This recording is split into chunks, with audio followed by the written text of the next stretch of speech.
नमः संस्कृता मित्रों, नमः संस्कृता विद्यार्थियों। आज हम व्याकरण शास्त्र में जो टॉपिक ले रहे हैं वो सबसे अहम और महत्वपूर्ण टॉपिक है। उसे हम बोलते हैं माहेश्वर सूत्र। उसे हम क्या बोलते हैं? माहेश्वर सूत्र। देखिए, वास्तव में अगर देखा जाए तो किसी भी सब्जेक्ट की, चाहे किसी विषय की व्याकरण हो, वह व्याकरण वर्णमाला से शुरू होती है और संस्कृत वर्णमाला का जो प्रारंभ होता है वो माहेश्वर सूत्र से होता है। हालांकि इसे पहले पढ़ना चाहिए था, लेकिन हम इसको अब पढ़ रहे हैं, कोई दिक्कत नहीं है। किसी भी वर्णमाला का जो प्रारंभ होता है वो माहेश्वर सूत्र के बिना किसी भी सब्जेक्ट की व्याकरण अगर हमें पढ़ना है तो उसके पहले व्याकरण पढ़ना पड़ेगा, उसके बाद में उस सब्जेक्ट का नॉलेज होता है। तो हम अभी जो भाषा में ले रहे हैं, संस्कृत भाषा में जो वर्णमाला पढ़ी हमने, वो वर्णमाला प्रारंभ कहाँ से हुई थी? उस वर्णमाला का प्रारंभ हुआ था माहेश्वर सूत्र से। बिना माहेश्वर सूत्रों के वर्णमाला का प्रारंभ होना असंभव है। तो वर्णमाला की जो जिसे बोलते हैं नींव, हमारी पूरी जितनी व्याकरण है, और संस्कृत की व्याकरण में हमें पता है कितने सूत्र हैं। संस्कृत की व्याकरण में 4000 सूत्र हैं। लगभग कितने सूत्र हैं? 4000 सूत्र हैं। उन 4000 सूत्रों का जो नींव है, जो नींव का पत्थर है, जो नींव बनाई है, वो नींव किससे बनी है? माहेश्वर सूत्र से बनी है। अगर माहेश्वर सूत्र नहीं होते तो संस्कृत की व्याकरण अधूरी होती, असंभव होती। जब नींव ही नहीं है तो मंजिल कहाँ से बनेगी? और वो नींव कहाँ से निकली है हम सभी पता है। वो नींव कहाँ से निकली हुई है, किसकी दी हुई है? देखिए, संसार में त्रिमुनि त्रिदेवता कौन कौन थे? ब्रह्मा विष्णु महेश थे। और हमें पता है कि जो माहेश्वर सूत्र हैं वो निकले कहाँ से हैं? भगवान शंकर के दिए हुए हैं। तो जो सृष्टि का विनाश करने वाले हैं, सृष्टि का विनाश करने वाली अगर हमें नींव के पत्थर दे रहे हैं, हमें नींव दे रहे हैं, तो बताइए उसका विनाश करने वाला कौन होगा? इसी कारण से संस्कृत की व्याकरण अनश्वर है, कभी नष्ट नहीं होने वाली है। क्योंकि जो नष्ट करने वाले देवता भगवान शंकर है, उन्हीं ने तो ये दी हैं। जब नष्ट करने वाले ने दी हैं तो नष्ट करने वाला अपनी दी हुई चीज को खत्म क्यों करेगा? नष्ट करने वाला जो चीज दे रहा है वो उस चीज को नष्ट कभी नहीं करता। इसीलिए संस्कृत के जो व्याकरण है या संस्कृत जो विषय हैं, यह इस पृथ्वी पर जब तक इस पृथ्वी का अंतिम अंत रहेगा तब तक ये संस्कृत की व्याकरण चलती रहेगी। अब है कि माहेश्वर सूत्र को नाम माहेश्वर सूत्र क्यों दिया है? माहेश्वर सूत्र को नाम माहेश्वर सूत्र क्यों दिया है? तो हम देखेंगे माहेश्वर अर्थात महेश्वर दूसरा नाम किसका है? भगवान शिव का। महेश्वर नाम किसका है? भगवान शिव का। और भगवान शिव ने, हम कई पढ़ चुके हैं, कई कहानियां पढ़ चुके हैं कि जब जब पृथ्वी पर कोई ना कोई संकट आया है तो उसकी रक्षा करने के लिए ब्रह्मा विष्णु महेश में ने किसी न को कुछ अवतार लेना होता है। जैसे हमने हलाहल विष देखा, तो हलाहल विष जब सागर मंथन में निकल रहा था तो कोई आगे नहीं आया उसे लेने के लिए, भगवान शंकर सबसे आगे आए। तो इस प्रकार पृथ्वी पर जब जब संकट आया है तब तीनों मुनियों में से किसी ने देवता के रूप में, इंसान के रूप में, पुरुष के रूप में या और किसी आत्मा के रूप में पृथ्वी पर जन्म लिया है और उस पृथ्वी के संकट को दूर किया है नहीं? अब थोड़ी सी मैं पहले एक चीज और बता देता हूँ इस सूत्र पढ़ने के पहले, कि इसी प्रकार जो देवता के रूप में पृथ्वी पर आज जो संकट आ रहा है, अलग अलग जो भारत माता पे जो हमला कर रहे हैं दूसरे देश, तो उसमें एक चीज है कि भारत के जो सैनिक हैं, भारत के जो सिपाही हैं, हम देखते हैं कि लोग सेना में भर्ती होना अधिक चाहते हैं। इसका कारण रुपए पैसा नहीं है। अरे आज हर कोई अगर हम छोटे बच्चे को पूछेंगे तो वो ये बताएगा वो डॉक्टर बनना चाहता है, वो इंजीनियर बनना चाहता है। मुश्किल से शायद 0.1% मान लीजिए, आप 1% भी नहीं कर रहा हूँ, 0.1% मान लीजिए कि जो चाहता है कि मैं देश की रक्षा के लिए सैनिक बनना चाहता हूँ, 0.1%, वो ही बहुत मुश्किल है। तो मतलब सैनिक बनना कोई नहीं चाहता है। देश की रक्षा, जब देश की रक्षा नहीं होगी तो क्या तो डॉक्टर करेगा, क्या इंजीनियर करेगा? सबसे पहला काम है देश की सीमाओं की रक्षा होना, तब बाकी हम काम कर पाएंगे। जब देश की सीमाओं की रक्षा नहीं होगी तो हम सो ही नहीं पाएंगे। पहली चीज तो डॉक्टर इंजीनियर तो बहुत दूर की बात होगी। पहली चीज हमारे देश की सीमाओं की रक्षा होना, और दूसरी बात सीमाओं की रक्षा करने वाला जो सैनिक होता है न किसी रुपए की परवाह करता है, न किसी पैसे की परवाह करता है, न घर वालों की परवाह करता है, वो परवाह करता है अपने देश की। उसका घर कौन है? उस सैनिक का घर होता है भारत माता। उस सैनिक का घर कौन होता है? भारत माता। तो वो क्या चाहता है, उसकी क्या अभिलाषा, एक सैनिक की क्या अभिलाषा होती है, थोड़ी मैं 4 पंक्तियों में आपको पहले बता देता हूं। आज शुरुआत में यहीं से करता हूं। तो देखिए 4 पंक्तियां मेरी। शोहरतना, शोहरतना जिसे बोलते हैं, देखो ये 4 पंक्तियां जो ली गई हैं ये सैनिक की अभिलाषा भी ली गई हैं, सैनिक की इच्छाओं पे ली गई है कि सैनिक की क्या इच्छा है, वो सैनिक क्यों बनना चाहता है, वो क्या चाहता है। तो उसकी 4 पंक्तियां हैं कि शोहरत ना अता करना मोला, शोहरत ना अता करना मोला, दौलत ना अता करना मोला, शोहरत ना अता करना मोला, दौलत ना अता करना मोला, बस इतना अता करना चाहे, जन्नत ना अता करना मोला। वो जन्नत की परवाह नहीं करता, उसको स्वर्ग भी नहीं चाहिए, बस उतना अता करना चाहे, जन्नत न अता करना मोला। समय वतन की लो पर जब, समय वतन की लो पर जब, कुर्बान पतंगा हो, होठों पर गंगा हो, हाथों में तिरंगा हो, होठों पर गंगा हो, हाथों में तिरंगा हो। एक सैनिक के मरते समय उसे कुछ नहीं चाहिए, उसके हाथ में रुपए पैसे जायदाद नहीं होनी चाहिए। वो क्या अभिलाषा कर रहा है? होठों पर गंगा हो, हाथों में तिरंगा हो। उसके होठों पर क्या होनी चाहिए? गंगा होनी चाहिए, और उसके हाथ में किसी भी जमीन जायदाद के कोई कागज नहीं होने चाहिए। उसके हाथ में क्या होना चाहिए? हाथों में तिरंगा हो। होठों पर गंगा हो, हाथों में तिरंगा हो, बस एक सदा ही सुने सदा। देखिए बर्फीली जो बॉर्डर है हमारा, -डिग्री तापमान है, वहां सैनिक किस प्रकार से अपना कष्ट सहन करते हैं, लेकिन किसी को बताते नहीं हैं देश की सीमाओं के लिए, और हम भारतीयों के लिए वो कष्ट सहन करते हैं। बस एक सदा ही सुने सदा, बर्फीली हस्ते हवाओं में, बस एक सदा ही सुने सदा, बर्फीली मस्त हवाओं में, बस एक दुआ ही उठे सदा, जलते तपते सहराओं में।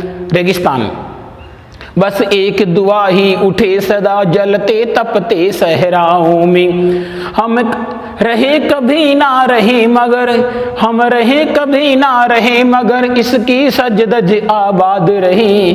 जो गोधरा, गोधरा कांड गुजरात वाला है, गोधरा ना हो गुजरात ना हो, गोधरा ना हो गुजरात ना हो, इंसान नंगा हो, होठों पर तिरंगा हो, हाथों में तिरंगा हो। होठों पर तिरंगे की जवान आना चाहिए, उसके राष्ट्रगान आना चाहिए। होठों पर गंगा हो, हाथों में तिरंगा हो, होठों पर गंगा हो, हाथों में तिरंगा हो। गीता का ज्ञान सुने न सुने, गीता का ज्ञान सुने न सुने, इस धरती का यश गान सुने। हम शब्द कीर्तन सुन न सके, भारत माँ का जय गान सुने। चाहे अजान ना सुने कान, चाहे अजान ना सुने कान, पर जय जय हिंदुस्तान सुने। जनमन में, जनमन में, जनमन में, जनमन में, इस मन में उस मन में, जनमन में उच्छल देश का प्रेम का, जनमन में उच्छल देश प्रेम का, जल्दी तिरंगा हो। जनमन में उच्छल देश प्रेम का, जल्दी तिरंगा हो। होठों पे गंगा हो, हाथों में तिरंगा हो, होठों पर गंगा हो, हाथों में तिरंगा हो। लास्ट में उसकी ये अभिलाषा है, होठों पर गंगा हो, हाथों में तिरंगा हो। उसे किसी भी जमीन जायदाद दौलत की कोई आवश्यकता नहीं होती है। यह देश का एक सच्चा सैनिक है, ये एक देश का सच्चा सिपाही है, जिसे कुछ नहीं चाहिए, आलीशान बंगले नहीं चाहिए, ऐसी गाड़ियां नहीं चाहिए, उसे कोई डिग्री नहीं चाहिए, उसे भारत माता की रक्षा चाहिए। और मरते समय भी वो ये बोलता है, भारत माता की जय, भारत माता की। हम चाहते हैं अच्छे इंसान बनना, और अच्छे इंसान के लिए पढ़ाई तो कोई आवश्यकता होती है, लेकिन उसके पहले भारतीय सभ्यता संस्कृति का होना जरूरी है। अगर भारतीय सभ्यता संस्कृति के बिना हम कोई डिग्रियां लेते हैं तो वो डिग्रियां एक बोझ है, मान लीजिए आप। इस बोझ को दूर करने के लिए हमें पहले भारतीय सभ्यता संस्कृति को सीखना होगा। और जब ये महसूर सूत्रें खुद भगवान स्वयं भगवान शंकर ने, और आपको पता है कि भगवान आदमी आदमी नृत्य कब करता है? ये तो नहीं है कि आदमी दुखी हो गया और नृत्य करता है। कभी आपने देखा कि ये आदमी दुखी हो गया, इसको बहुत दुख हो रहा है और वो नृत्य करना प्रारंभ कर दिया? नहीं, वो नृत्य कब करता है? वो नाचता कब है? जब बड़ा प्रसन्न होता है।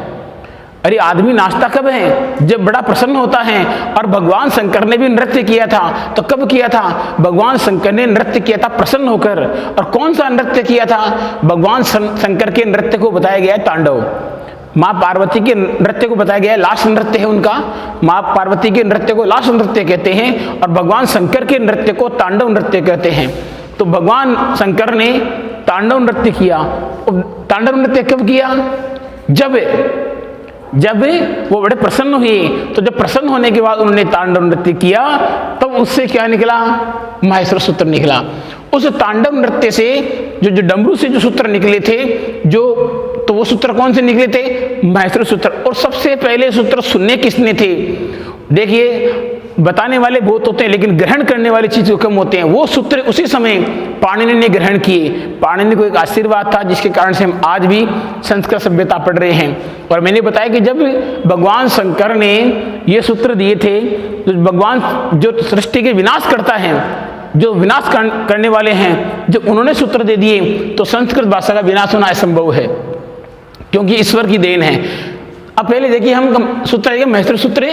महर्षि पाणिनि ने संस्कृत व्याकरण बनाने की इच्छा से घोर तप करके, महर्षि पाणिनि ने संस्कृत व्याकरण बनाने की इच्छा से घोर तप करके भगवान शिव अर्थात क्या महेश्वर को प्रसन्न किया। और प्रसन्न होकर शिव ने नृत्य के साथ, देखो भगवान शंकर, हमें पता है कि भगवान शंकर की कोई भी आराधना अगर सच्चे मन से करता है तो भगवान प्रसन्न होते हैं। आप देखिए, रावण ने भगवान शंकर की प्रार्थना की, और रावण जैसा भक्त तो दुनिया में शायद न तो कभी पहले हुआ था और न कभी पहले होगा। वो वास्तव में पंडित था, वास्तव में विद्वान था। और देखिए, हमें पता है कि प्रत्येक मनुष्य में कुछ न कुछ अच्छाई होती है तो कुछ न कुछ बुराई भी होती है। एक सिक्के के दो पहलू होते हैं। अगर किसी चीज के दो पहलू नहीं होंगे तो वो सृष्टि की चीज भी नहीं होती है। चाहे आप कोई चीज देख लीजिए, अगर रात है तो दिन है, सुख है तो दुख है, आना है तो जाना है, अंदर है तो बाहर है।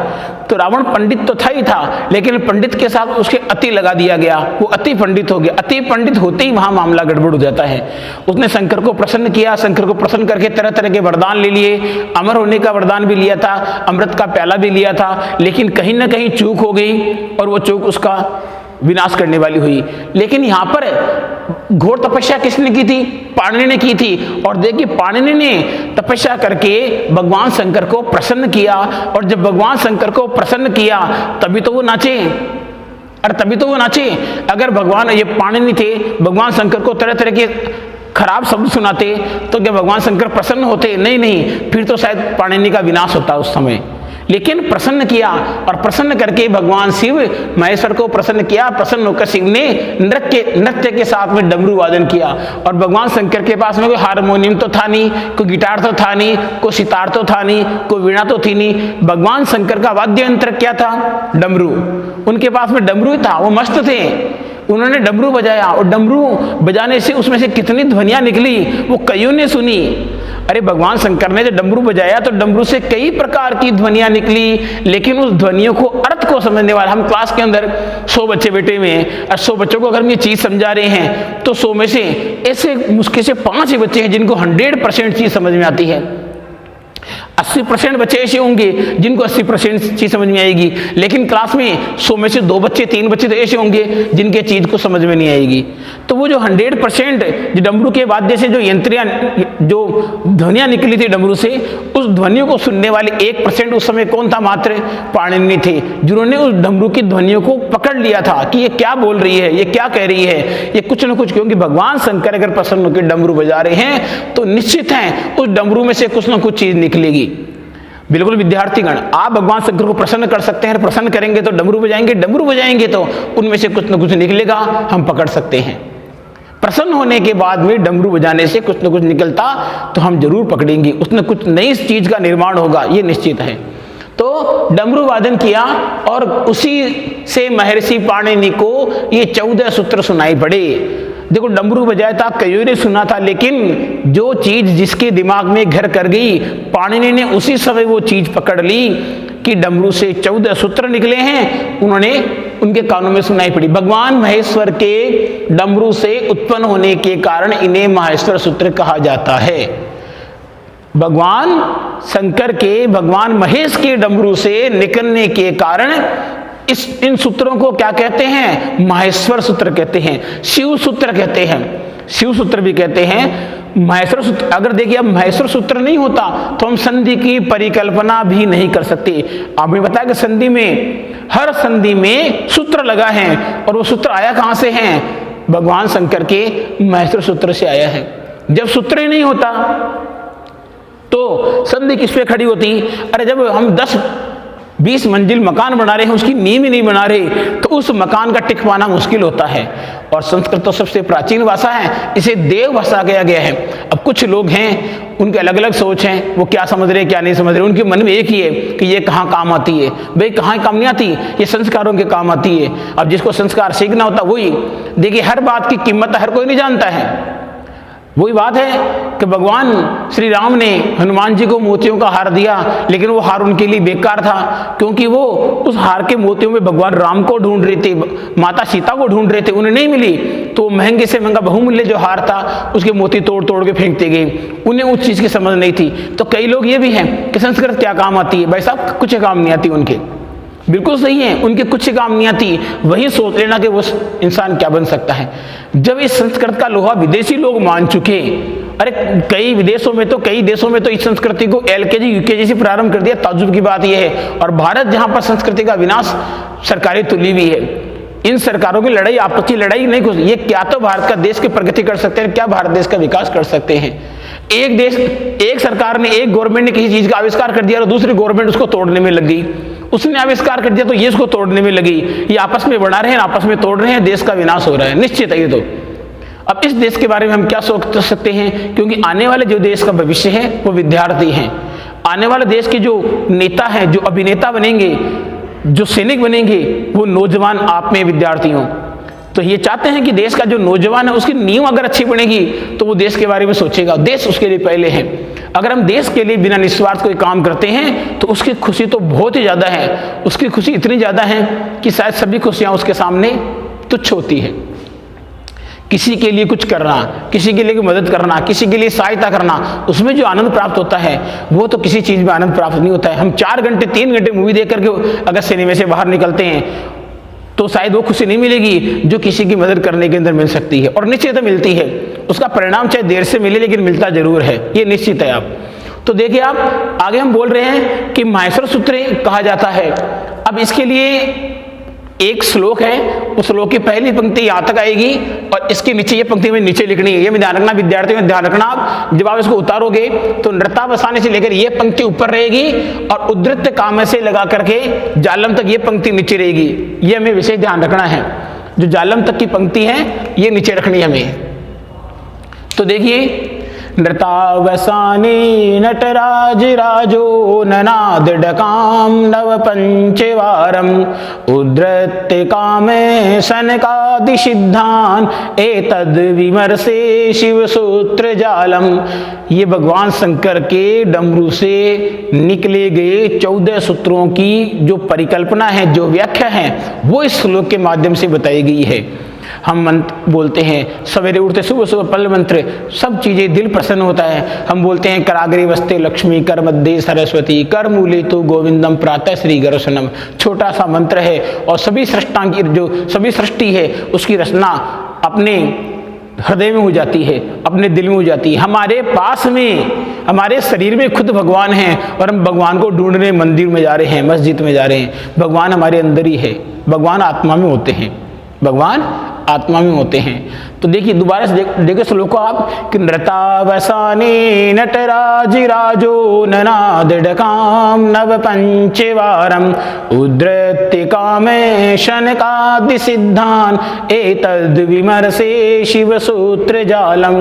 नृतावसाने, नृतावसाने का मतलब होता है नृत्य के अवसान में, नृत्य के समाप्ति में। अवसान का मतलब होता है समाप्ति में। तो किसकी समाप्ति में? नृत्य की समाप्ति में।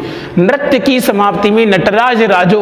नटराज राजो किसके लिए आए हैं? भगवान शंकर के लिए। नटराज भगवान शंकर का नाम है। नटराज राजो। ननाद, ननाद का मतलब बजाया, ढकाम का मतलब डमरू। कितनी बार बजाया? नव पंच।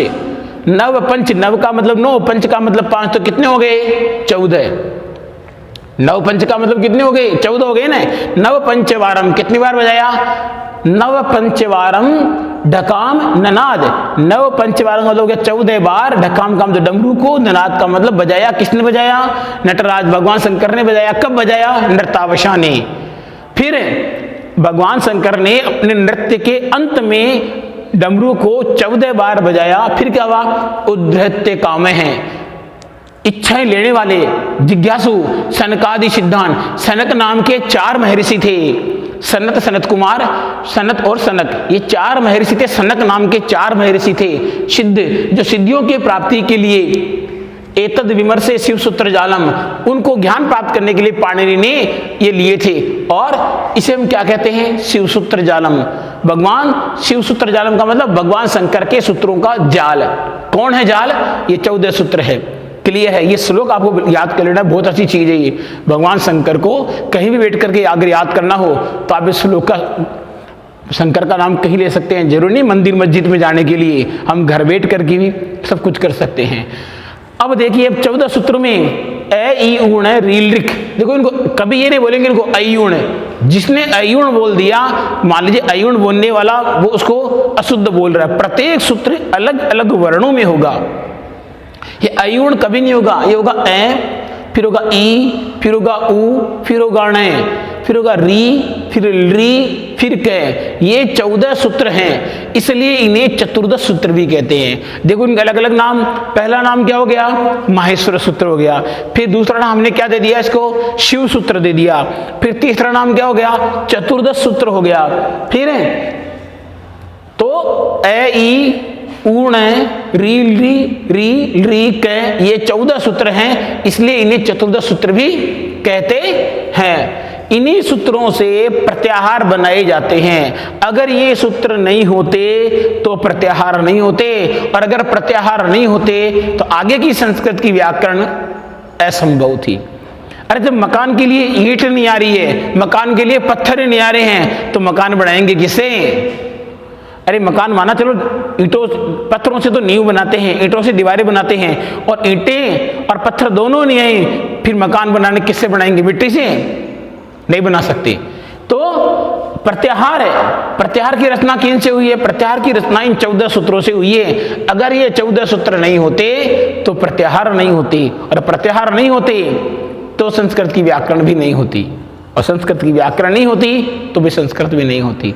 इसको बनाने के लिए ये काम किया गया है। आगे, अतः इन्हें प्रत्याहार सूत्र भी कहा जा सकता है। भगवान शिव के डमरू से निकलकर पाणिनि को प्राप्त हुए हैं, अतः इन्हें शिव सूत्र या महेश्वर सूत्र भी कहते हैं। भगवान शंकर के, भगवान शिव के डमरू से निकलने के कारण इन्हें शिव सूत्र या महेश्वर सूत्र भी कहते हैं। इन सूत्रों से संस्कृत वर्णमाला की रचना हुई। इन सूत्रों से किसकी रचना हुई है?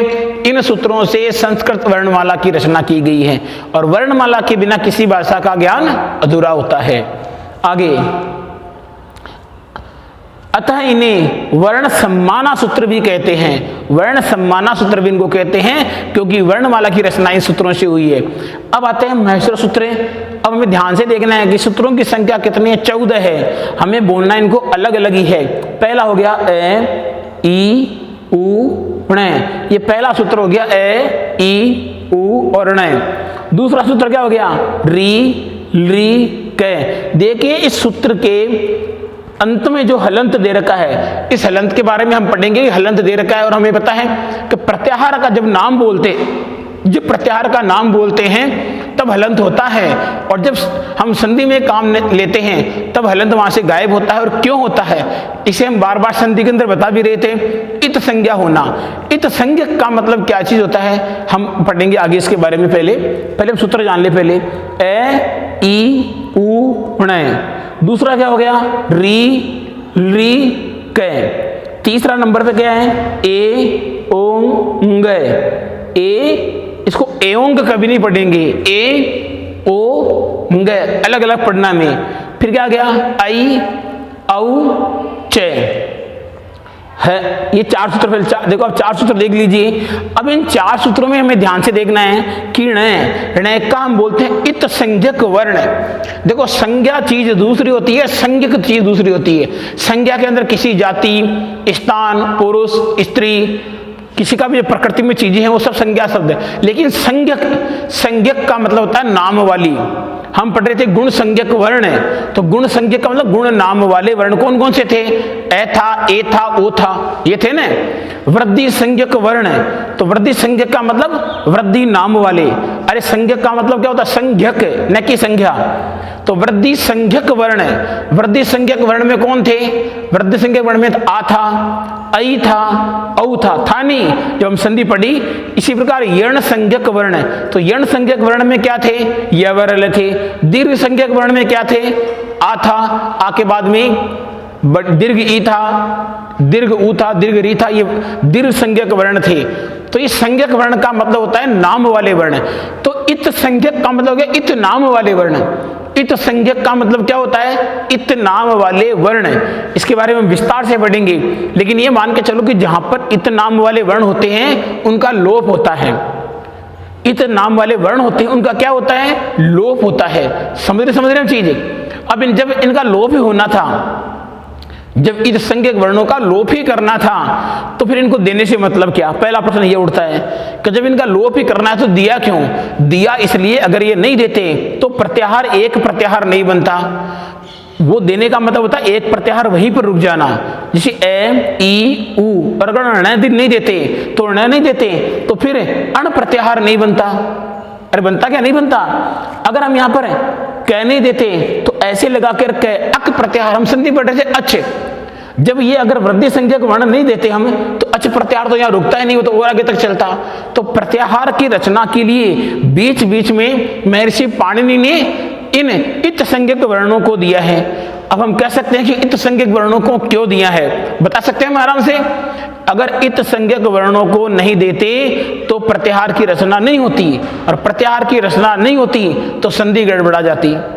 संधि गड़बड़ा जाती। इसलिए संधि को न गड़बड़ाने के लिए, संधि को संधि रखने के लिए इन इत संज्ञक वर्णों का महेश्वरी सूत्र के अंदर पाणिनि ने पहले ही उल्लेख कर दिया, ताकि बाद में कोई दिक्कत नहीं हो। पाणिनि ने जो चीजें लास्ट में आनी चाहिए वो पहले सोच समझ करके पूरे साइंटिफिक तरीके से, वैज्ञानिक तरीके से उन्होंने सूत्रों में डाली है, ताकि बाद में कोई अपवाद किसी को नहीं कहना पड़े। क्योंकि जाने के बाद कई लोग अपवाद कह देते हैं, वो उस जाने वाले की तौहीन होती है। उन्होंने सब काम पहले ही सही कर दिया था। तो ए, ई, ऊ हम इसको बोलेंगे नहीं। मान लो री और री क्या कि इत संज्ञक होगी, और इत संज्ञक का मतलब लोप हो जाना। देखिए एक सूत्र हमारे आएगा हलंत्यम इत संज्ञकम। पाणिनि ने एक सूत्र लिखा था, इस महर्षि सूत्र के जस्ट बाद में लिख दिया। वो क्या लिखा था? हलंतम इत संज्ञकम, अर्थात हलंतम अंत में जो हल है, महर्षि सूत्र में अंत में जो हल है वो क्या है? इति संज्ञकम। वो इति संज्ञक वाला वर्ण है। पहला सूत्र था उनका। सूत्र क्या था? हलंत्यम। मैं लिखता हूं आपको ये सूत्र क्या था उनका सूत्र था हलंत्यम। है ले हल, हल के बाद उन्होंने लिख दिया अंतिम, हलंत्यम। हलंत्यम इसका मतलब क्या गया? हल और अंत्यम। हल और अंत्यम।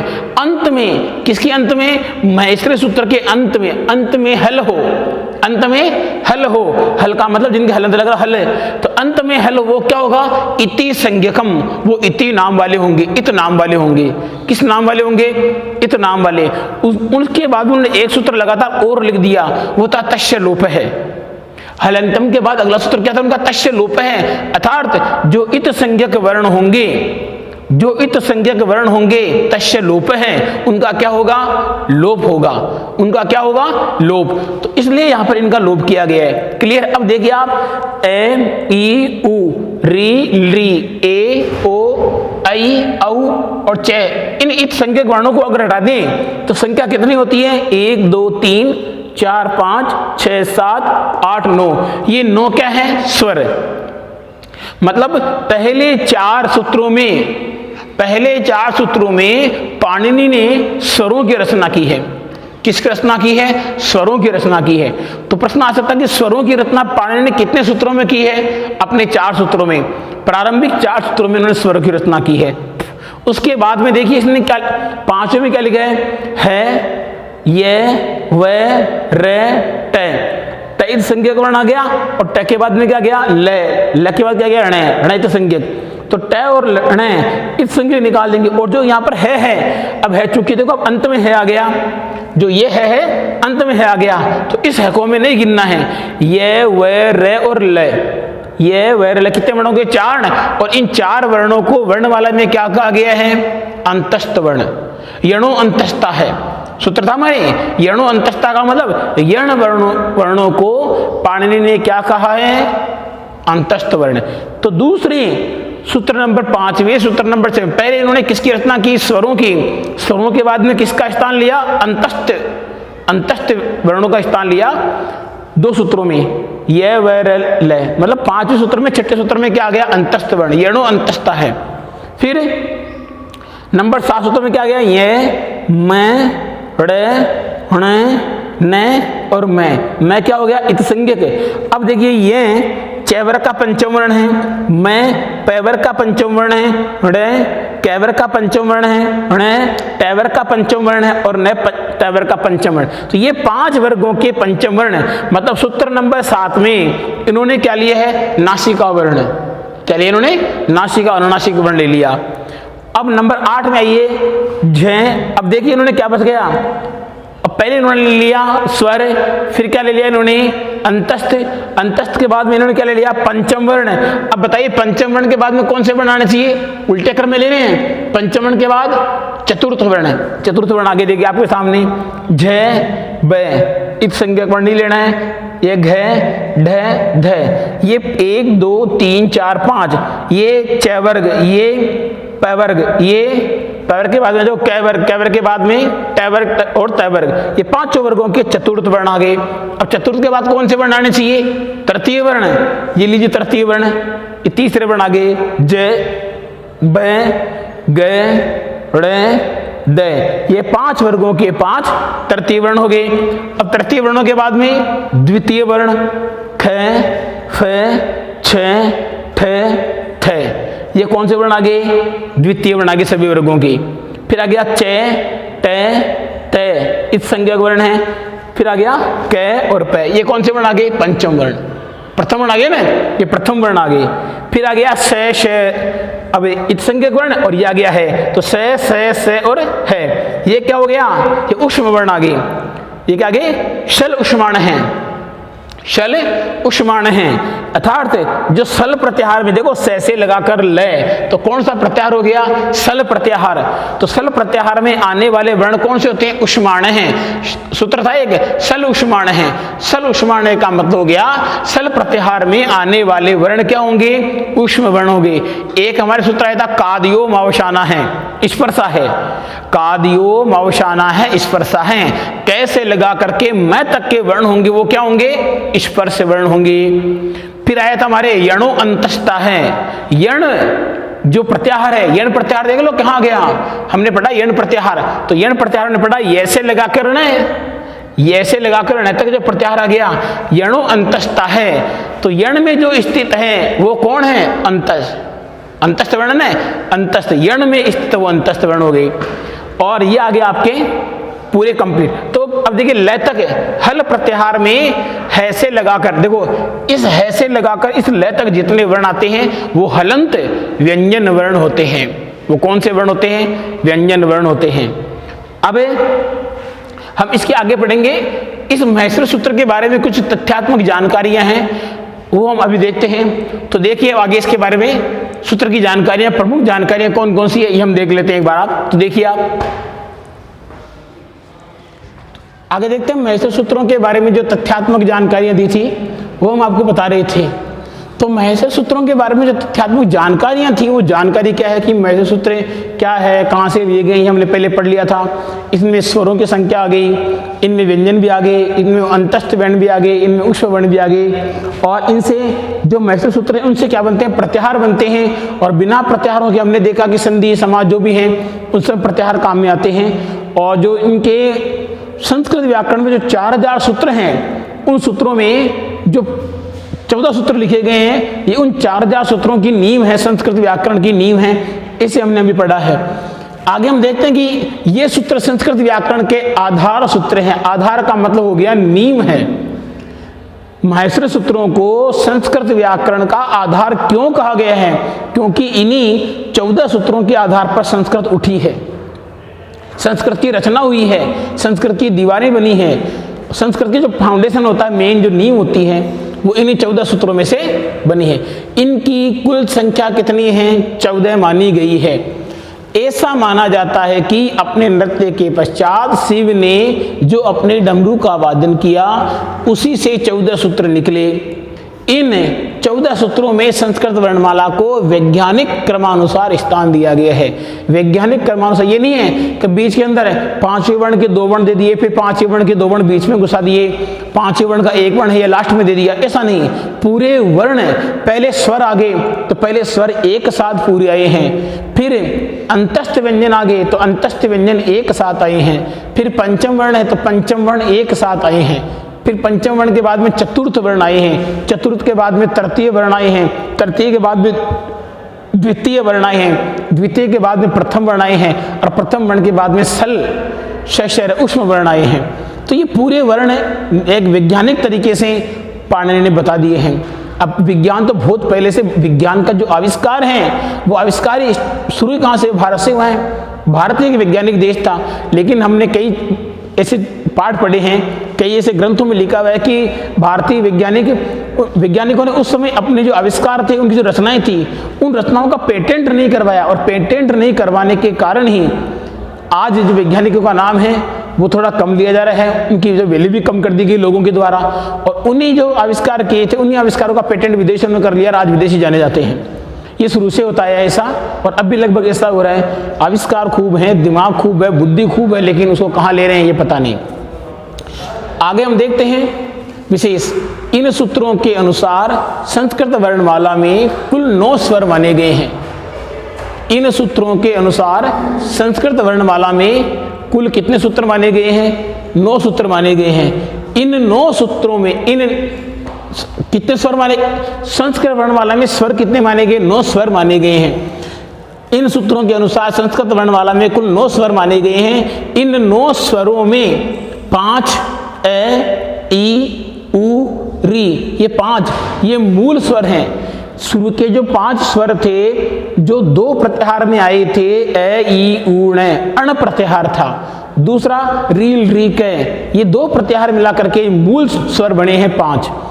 इसके बाद में 4 ए, ओ, ऐ, औ, ये जो 4 स्वर हैं, इन 4 स्वरों को संयुक्त स्वर कहते हैं, संयुक्त स्वर माने गए हैं। ये संयुक्त स्वर क्यों माने गए हैं? क्योंकि ये 2 स्वरों को मिला करके बनाए गए हैं, 2 स्वरों के योग से बनाए गए स्वर है, इसलिए इनका नाम हो गया संयुक्त स्वर। इन चारों स्वरों को संधि स्वर अथवा संध्यक्षर के नाम से भी पुकारा जाता है। इन 4 स्वरों को संधि स्वर क्यों कहते हैं? क्योंकि ये संधि के आधार पर बनाए गए हैं, इसीलिए इनका नाम क्या है? संधि स्वर है।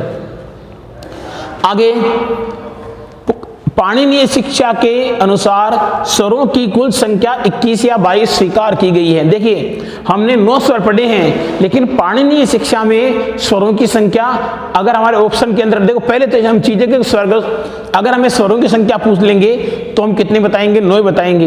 लेकिन अगर हम और पढ़ते हैं, आगे की ओर जहाँ डीपली हम पढ़ते हैं, गहराई से पढ़ते हैं, तो वहां पर पाणिनीय शिक्षा के अनुसार स्वरों की संख्या कितनी आती है? 21 या 22 आती है। कैसे? 21 या 22 में स्वीकार की गई है यथा, जैसे स्वरा है विंशति एकश्च है। स्वरा है, स्वर कितने हैं? विंशति है, एकश्च। विंशति का मतलब 20, एक का मतलब ये तो कितने हो गए? 21। लृकार है प्लुस एव, लृकार, लृ को और प्लुस स्वरों को भी स्वरों में गिना गया है। लृ जो लृ स्वर हैं उसको विकल्प से विकल्प से कहाँ गिना गया? स्वरों में गिना गया। और प्लुत स्वर हैं, और प्लुत स्वरों की संख्या भी कितनी है? 8 है, उनको भी कहाँ गया है? स्वरों में गिना गया। कैसे? देखिए आप, ह्रस्व स्वर कितने हो गए? ह्रस्व स्वर हमारे पास में है ए, ई, उ, री और री, 5 ह्रस्व स्वर हो गए। फिर दीर्घ स्वर कितने हो गए? आ, ई, उ, री, ए, ओ, आई, औ। दीर्घ स्वर कितने हो गए? 8। तो कुल स्वर कितने हो गए? 8 और 5 13 हो गए।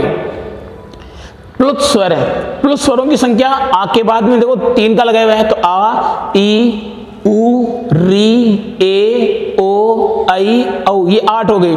तो 13 और 8 कितने हो गए? 13 और 8 अब तुम्हारे कंप्लीट हो गए आपके 8 और 5 13 21 हो गई। और विकल्प से स्वीकृत प्लुत स्वर को भी स्वरों में लिया गया है, तो कितने हो जाएंगे? 22। 21 या 22, अगर हमने यहां तक ले लिए प्लुत तक तो 21 हो गई। और विकल्प से स्वीकृत प्लुत स्वर को लेते हैं तो स्वरों की संख्या कितनी होती है? 22 होती है। इस प्रकार हम अगर हमें बताना है 10th क्लास तक तो स्वरों की संख्या संस्कृत व्याकरण में 9 ही बताना है, और 9 ही स्वर होते हैं। ए, ओ, आई, औ ये संयुक्त स्वर कहे जाते हैं। और जो ए था, ए के बाद में ई, उ, री, री ये स्वर है, इन स्वरों को हम मूल स्वर कहते हैं। अब इन महेश्वरी सूत्रों के आधार से पहले हमने किसकी रचना की थी? सबसे पहले महेश्वरी सूत्रों से जो चीज बनाई गई वो क्या थी? वो थी प्रत्याहार। ऐसे लगाकर चेतक अच प्रत्याहार हो गया। अगर अच प्रत्याहार नहीं होता तो स्वर संधि नहीं होती, यण प्रत्याहार नहीं होता तो यण संधि नहीं होती। तो बिना प्रत्याहार के संधि नहीं बनती। अच प्रत्याहार है तभी अच संधि है, इसलिए उनको अच संधि कहते हैं। अच का मतलब हो गया पूरे स्वर आ जाना।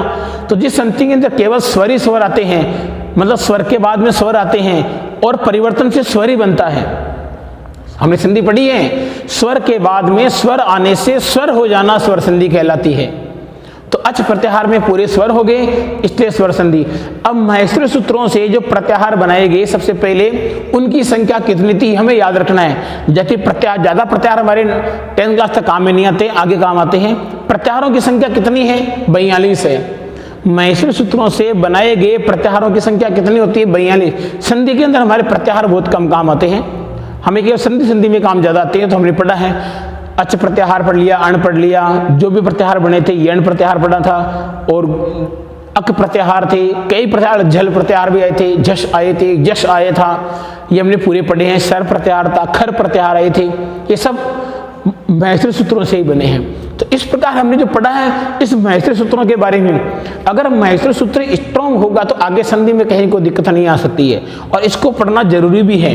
देखिए सर्वप्रथम अगर किसी काम को प्रारंभ करते हैं तो ईश्वर के नाम से प्रारंभ करते हैं, और संस्कृत की अगर वर्णमाला शुरू होती है तो ईश्वर के नाम से ही शुरू होती है, महेश्वरी सूत्रों के नाम से शुरू होती है। बिना महेश्वरी सूत्रों से हम इसको नहीं पढ़ सकते, इसको पढ़ना असंभव होता है।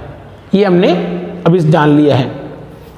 इस प्रकार ये हमारा महेश्वरी सूत्र का जो टॉपिक था ये लगभग यहाँ समाप्त होता है। अब आपको जाते जाते 4 लाइन और सुना देते हैं, जिसमें हमारे मिसाइल में अब्दुल कलाम के बारे में कुछ बताया गया है, और वही हमारे अभी फौजी भाइयों के बारे में चल रहा है चर्चा, तो उन्हीं के बारे में हम ज़रा बता देते हैं। देश रक्षा सर्व सुरक्षा, देश की रक्षा सबकी सुरक्षा।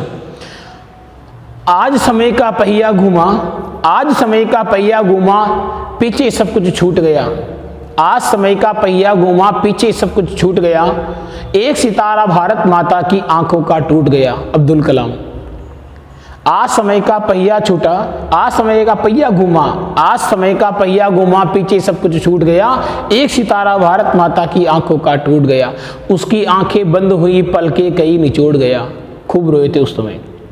देश का एक वैज्ञानिक, देश का एक मिसाइल मैन, जिसने पूरे संपूर्ण विश्व में लोहा बना रखा था, उसकी आंखें बंद हुई, पलके कई निचोड़ गया। सदियों तक ना भर पाएगा वो खालीपन छोड़ गया, सदियों तक ना भर पाएगा वो खालीपन छोड़ गया। अरे ना मजहब का कुछ लघु था, अरे ना मजहब का कुछ लघु था, ना गफलत में लेटा था, वो अब्दुल कलाम तो यारो भारत माँ का बेटा था, वो अब्दुल कलाम तो यारो भारत माँ का बेटा था। अब देखिए भारत माँ का बेटा था कौन? अब्दुल कलाम। अरे ना मजहब का कुछ लघु था, ना गफलत में लेटा था, वो अब्दुल कलाम तो यारो भारत माँ का बेटा था। वो सभी धर्मों का आदर करते थे। मजहब नहीं है, मैंने पहले कहा भारत मजहबी देश नहीं है, भारत एक भारत है। भारत में सभी रथ हैं। भा का मतलब होता है संपूर्ण, रथ का मतलब लगे हुए, इसमें संपूर्ण जातियां लगी हुई है, तब भारत है। ये नहीं हिंदू लगे हुए हैं, मुसलमान लगे हुए, सिख लगे हुए हैं। भाग का मतलब होता है समस्त, रथ का मतलब होता है लीन है। जिस देश में समस्त जातियां लीन हैं वो भारत है, उसे हम क्या कहते हैं? भारत कहते हैं। आगे आगे उनमें क्या है? एक हाथ में गीता उसने एक हाथ कुरान रखा, एक हाथ में गीता उसने एक हाथ कुरान रखा, लेकिन इन दोनों से ऊपर उसने यारो हिंदुस्तान रखा, यारो हिंदुस्तान रखा। जय हिंद, जय भारत। विद्यार्थी, आज का ये टॉपिक यहाँ समाप्त होता है। नमः संस्कृताय मित्रों, नमः संस्कृताय।